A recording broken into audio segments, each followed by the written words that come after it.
আসসালামু আলাইকুম। এই যে ভিডিওটা দেখতে পাচ্ছেন সেটি হলো একটি কোষের নিখুঁত 3D একটি ছবি। একটি মাত্র কোষ, শুধুমাত্র একটি কোষ। এটি এতটাই ক্ষুদ্র যে খালি চোখে দেখা যায় না, অথচ তার ভিতরেই লুকিয়ে আছে একটি বিস্ময়কর জগৎ। আপনি দেখলেই বুঝতে পারবেন এটি যেন নিজেই একটি মহাবিশ্ব। এই একটি মাত্র কোষেই কিন্তু সংরক্ষিত থাকে বিপুল জিনগত তথ্য। আমাদের প্রতিটি মুহূর্তে আপনি সেখানে হাজার হাজার রাসায়নিক বিক্রিয়া নিখুঁত নিয়মে কিন্তু সম্পন্ন হচ্ছে।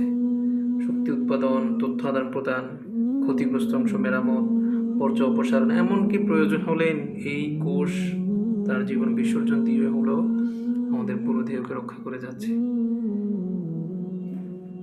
অবিশ্বাস্য হলেও এই প্রতিটি জিনিস কিন্তু ঘটছে অত্যন্ত শৃঙ্খলা ও নির্ভুলতার সাথে। এত সূক্ষ্ম সমন্বয়, এত তথ্য, এত সুনির্দিষ্ট নকশা, আশ্চর্য না? আমরা সবকিছুর পিছনে একটা কারণ খুঁজি। যেমন একটি শহর কিভাবে তৈরি হলো, একটি শহরের পিছনে লাগে অনেক পরিকল্পনাবিদ, অনেক প্রকৌশলী। একটি কারখানা তৈরিতে অনেক প্রকৌশলী লাগে। আমাদের একটা আইফোনও আমরা দেখে বলি যেটি অবশ্যই কেউ তৈরি করেছেন। একটি সফটওয়্যার দেখেও আমরা বলি না যে এটি নিজে নিজে হয়ে গিয়েছেন, যে কিছু ধূলিকণা আছে, ধূলিকণা থেকে অনেক বছরের বিবর্তনে সেটি একটি সফটওয়্যার হয়ে গিয়েছে, একটি ফেসবুক হয়ে গিয়েছে। আজকে আমি যে ফেসবুকের থ্রুতে কথা বলছি বা ভিডিও প্ল্যাটফর্মের থ্রুতে কথা বলছি, এটি হয়ে গিয়েছে এমনি এমনি। তাহলে এমন এক কোষ যা মানুষ তৈরি যে কোনো প্রযুক্তির চেয়েও অসীম, জটিল, সুনিয়ন্ত্রিত এবং তথ্য সমৃদ্ধ, তাকে কোনো পরিকল্পনাকারী, কোনো স্রষ্টা ছাড়া অস্তিত্বে আসতে পারে?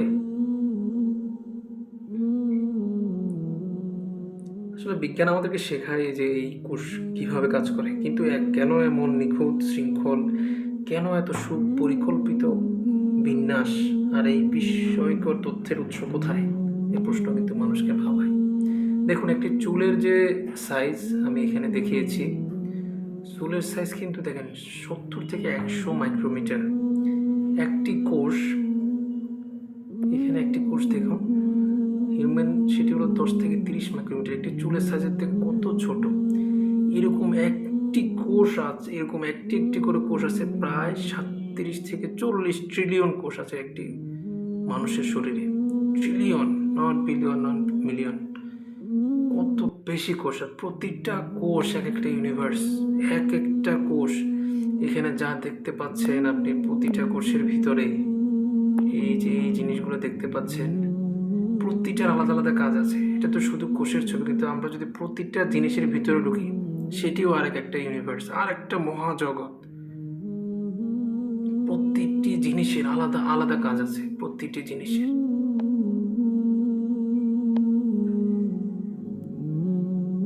তো আমাদের কোরআন সেই চিন্তার দাওয়াতে কিন্তু দিচ্ছে। কোরআন কি বলছে? পৃথিবীতেও রয়েছে বিশ্বাসীদের জন্য বহু নিদর্শন, এবং তোমাদের নিজেদের মধ্যেও। তবুও কি তোমরা দেখবে না? তবুও কি তোমরা দেখবে না? আল্লাহ কোরআন অনেক জায়গায় বলেছেন শুধু জ্ঞানীদের জন্য রয়েছে নিদর্শন। এই আকাশ, বাতাস, নদী, নালা, পর্বত, আমাদের নিজেদের শরীর, সবকিছুর মধ্যে নিদর্শন রয়েছে। চাঁদ, সূর্য ওঠা, মহাজগৎ, সব সৃষ্টি কিন্তু স্রষ্টার দিকে ইঙ্গিত করে। কিন্তু আমরা আমাদের নফসের তাড়নায় ভুলে যাই, আমরা সত্যকে মেনে নিতে পারি না।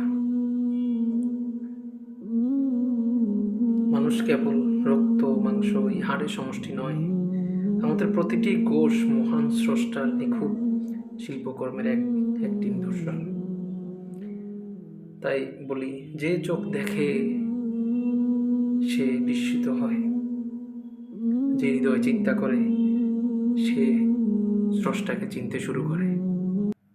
فبأي آلاء